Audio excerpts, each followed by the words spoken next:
Hi, I'm Glenn Hairston, and today I'd like to talk a little bit about the Tai Chi form, how to learn it, perhaps how one should practice in order to move forward and be able to go through the form without having difficulty down the road when you begin to study other phases of Tai Chi. Hopefully this will be good and usable information for those who are just beginning to learn Tai Chi, as well as for those who have been practicing for a while. So let's just get right into it. When one starts to study Tai Chi, generally the first thing they learn is the Tai Chi form. One of the best tips you can have is, in the beginning, just focus on the form. Just the movements. Just focus solely on the movements. Not a lot of other extraneous things, principles and so forth and so on, but committing the movements to memory so that you're not struggling all the time. Just try to practice the movements over and over and over so that it's committed not only to your mental memory but your muscle memory, that you can do the form without even thinking about it. This is definitely going to help you to delve deeper into your training, even just the form training.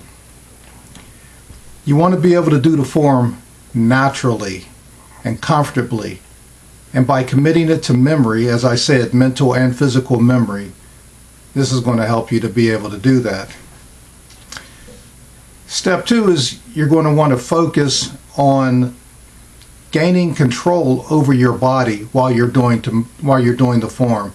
In the beginning, you just want to know which foot goes where, which hand goes where, what's the names of the movements, and so forth and so on. You're just trying to mimic what you have seen your instructor do. But now, once you've done that, you want to gain control over your own physical body. You want to focus on balance. You want to focus on how to properly step, heel to toe or toe to heel. You want to have enough strength to do lower postures and stand up into the higher postures. You want to focus on moving smoothly and comfortably.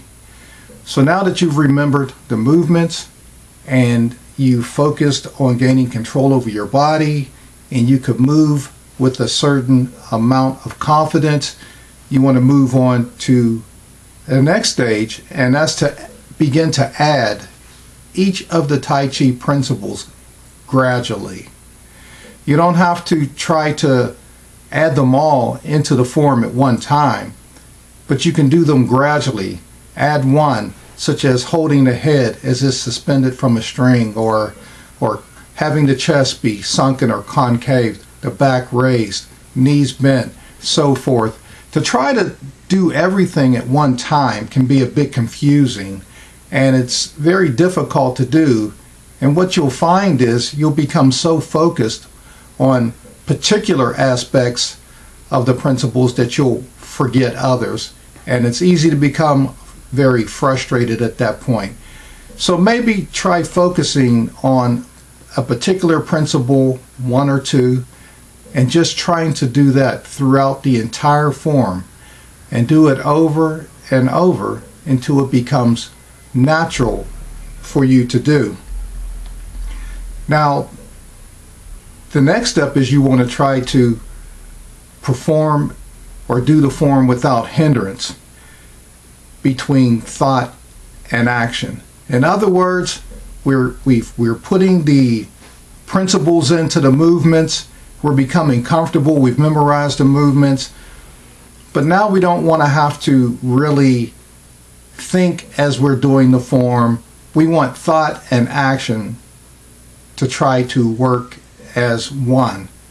So once we begin the form and we get ourselves in frame of mind to begin the form, we can begin to go through the form in a very comfortable manner, and we don't have to struggle with thought and movement. In order, we're not actually having to tell ourselves to do this and to do that, and then to actually physically listen to those commands. Thought and action should start to become one thing, and you want to work towards that. The next stage, you should try to inject purpose into your movements. In other words, now we know what move comes after what move. We become comfortable with doing the moves. We become comfortable with mimicking the moves. We can do the form very smoothly. We don't have to think about it much. But now comes a time when we say, why are we doing what we're doing? What is the purpose of each movement? Now this becomes a deeper aspect of the Tai Chi form, and it starts to involve more aspects of ourselves in this in the form. So you want to start to have purpose in the form. What does this ward off mean? What does this push mean? What does this punch mean? What's the purpose of this movement? Not just a fancy movement that looks really well, but you want to start gradually interjecting purpose into each move.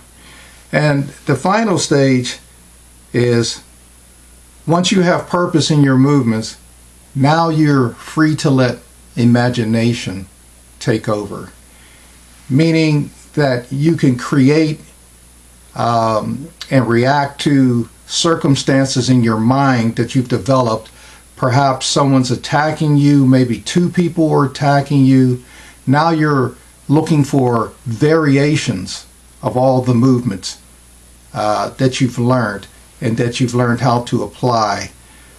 Maybe certain movements you were doing them as strikes in your mind, but maybe now you can use them as a throw or a control mechanism or a grappling or downing mechanism.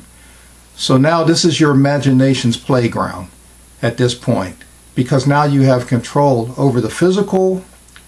You've focused on the purpose, but now is your greatest development is to use your imagination. Remember, the Tai Chi form is what they call long boxing, not dissimilar from Western boxing's shadow boxing, where a boxer gets in a ring and he or she pretends as if there's opponents in front of them. They're ducking, they're dodging, they're jabbing, they're throwing uppercuts, they're moving left, right, so on and so forth. So should the Tai Chi form be. It's a form of shadow boxing, and once you reach a point where you have a certain amount of mastery over the techniques and movements that you're doing, and you can do them properly, then you want to use your imagination to actually apply the movements in a shadow boxing type of a situation.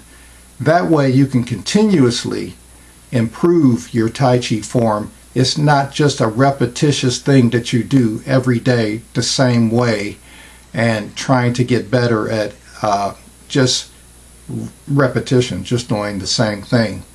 So you want to make your Tai Chi form alive and not dead. And remember, the ultimate aim of the form is to become formless, where you're not doing these stiff wooden movements or poses, as I call them, that they become literally alive and sensitive, and they have application and meaning. So hopefully this has given you a little better concept of something that you can integrate into your practice to continue to grow with your Tai Chi form for the rest of your Tai Chi career, and not just do the same stale practice. Till next time, thanks for watching Tai Chi Talk. Take care.